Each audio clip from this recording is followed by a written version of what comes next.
دیکھو اگر تمہیں کوئی قوت بیان اللہ نے دی ہے اسے قرآن کو بیان کرنے میں صرف کرو۔ جہاں تک ایصال ثواب کا تعلق ہے اس میں ہمارے ہاں ذرا کافی مختلف آراء موجود ہیں۔ مجھے اس رائے سے اتفاق ہے کہ مالی اگر کوئی عبادت ہے اس کا ثواب آپ اپنے کسی فوت شدہ بزرگ کو منتقل کر سکتے ہیں۔ مطلب آپ نے کسی بیوہ کی کوئی مدد کی ہے، کسی یتیم کی کوئی مدد کی ہے، کسی دینی کام میں پیسہ لگایا ہے، کوئی صدقہ جاریہ شروع کیا ہے خدمت خلق کے لیے وغیرہ وغیرہ، اس کی تو جو ہے اس کے ثواب کو منتقل کیا جا سکتا ہے کہ اللہ اس کا ثواب میرے والد یا میری والدہ کی روح کو پہنچا دے۔ جسمانی نہیں، آپ نماز پڑھ کے کہیں اس کا ثواب، یا روزہ رکھ کر کہیں کہ اس کا ثواب، یا یہ کہ آپ قرآن پڑھ کر کہیں یہ آپ ہی کو ثواب ہوگا، آپ خود پڑھیں گے آپ کو ثواب ہوگا۔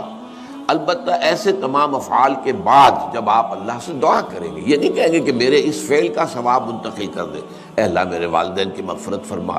تو یہ کوئی نیک کام کرنے کے بعد جو ہے اس دعا کی تاثیر جو ہے وہ بڑھ جاتی ہے۔ بس اس پہلو میں انڈائریکٹلی اس کا ایک تعلق بن جائے گا، ورنہ یہ کہ وہ اس طریقے سے بچوں کو بلانا اور پڑھانا اور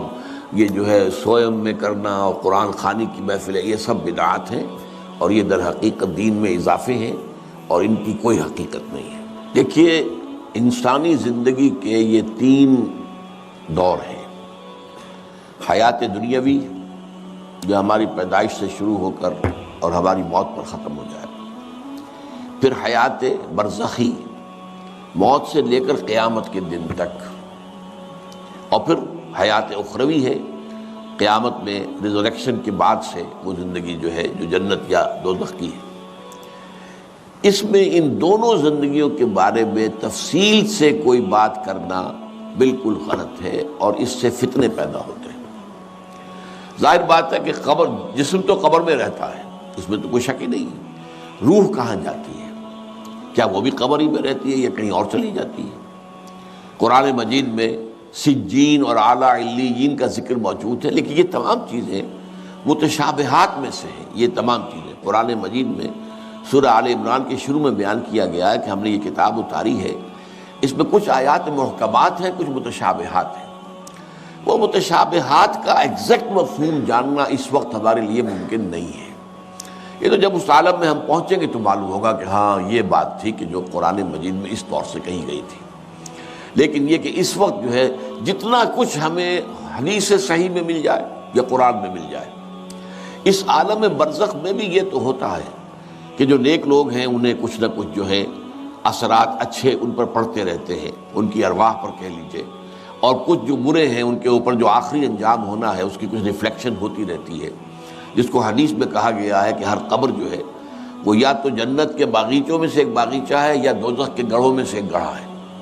یا کہیں کہہ دیا جاتا ہے کہ کھڑکی کھول دی جاتی ہے اس میں، یا جنت کی طرف سے ٹھنڈی ہوائیں آئیں، خوشبوئیں آئیں، اور یا دوزخ کی طرف سے کہ آگ کی لپٹ آئے۔ دوزخ میں داخل ہوں گے قیامت کے بعد ہی، اور جنت میں داخل ہوں گے قیامت کے بعد ہی، لیکن اس کے کچھ آثار پڑنے شروع ہو جاتے ہیں۔ وہ جس کو انگریزی میں آپ کہتے ہیں coming events cast their shadows before, بعد میں آنے والے واقعات جو ہیں ان کے کچھ سائے جو ہیں پہلے سے آنے شروع ہو جاتے ہیں۔ تو اسی طرح سمجھیے کہ جو کچھ آخرت میں کسی انسان کے ساتھ ہونا ہے اس کا ایک عکس جو ہے وہ عالم برزخ میں شروع ہو جاتا ہے۔ اسی لیے قرآن مجید میں یہ بھی آیا ہے کہ یہ جو آل فرعون تھے یہ صبح و شام جہنم پر پیش کیے جاتے ہیں، اور قیامت کے دن پھر کہہ دیا جائے گا ادخلوا آل فرعون النار، ان کو داخل کر دو آگ کے اندر۔ تو یہ اس حد تک، باقی یہ ہے کہ تفصیل میں جانا، ہاں ایک رائے ہے، یہ شاہ ولی اللہ دہلوی رحمۃ اللہ علیہ کی، اگر ان کی رائے نہ ہوتی تو میں اسے بیان بھی نہ کرتا، لیکن یہ کہ وہ ایک بہت بڑے محدث اور بہت مفکر اور دین کے فلسفے سے بہت بڑے واقف انسان تھے۔ انہوں نے کہا کہ جو اولیاء اللہ ہوتے ہیں، اللہ کے نیک بندے، اللہ کے بندے، ان کے انتقال کے بعد ان کی روحوں کو بھی اللہ فرشتوں کے طبقہ اسفل میں شامل کر دیتا ہے۔ یہ فرشتے ہیں نا اس وقت بھی موجود ہیں، ابھی شاید اگلے ہی جمعے میں وہ حدیث جو ہے اس کا بیان آئے گا کہ جب بھی کسی گھر میں، اللہ کے گھر میں کچھ لوگ اس لیے جمع ہوں کہ اللہ کی کتاب پڑھیں اور سمجھیں اور سمجھائیں، تو ان کے اوپر فرشتے گھیرا ان کا ڈال لیتے ہیں، اور ان پر اللہ کی طرف سے سکینت نازل ہوتی ہے اور رحمت نازل ہوتی ہے، اور اللہ ان کا ذکر کرتا ہے فرشتوں کے پاس، دیکھو میرے بندے، تم کہتے تھے یہ فساد مچائے گا، دیکھو یہ بھی تو ہے نا جو میرے کلام کو پڑھنے کے لیے میرے گھر میں جمع ہیں۔ تو فرشتے ہیں موجود، ہم میں سے ہر ایک کے ساتھ 2 فرشتے موجود ہیں۔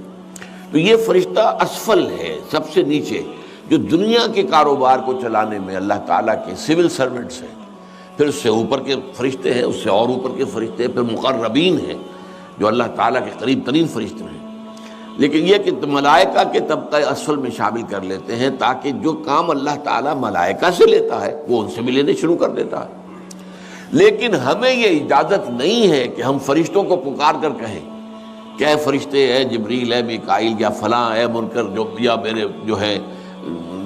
کرامن کاتبین، میرا یہ کام کر دو۔ نہیں، یہ شرک ہو جائے گا۔ اسی طرح ہو سکتا ہے کہ انبیاء کی ارواح جو ہے وہ بھی اللہ تعالیٰ نے شامل کی ہوئی اس لشکر کے اندر، وہ کام کر رہے ہوں اور وہ اللہ تعالیٰ کے حکم سے مختلف معاملات جو ایگزیکیوٹ کرتے ہوں، لیکن ہم کسی کو پکار نہیں سکتے۔ بس یہ اگر آ گیا میدان تو یہ پھر جو ہے شرک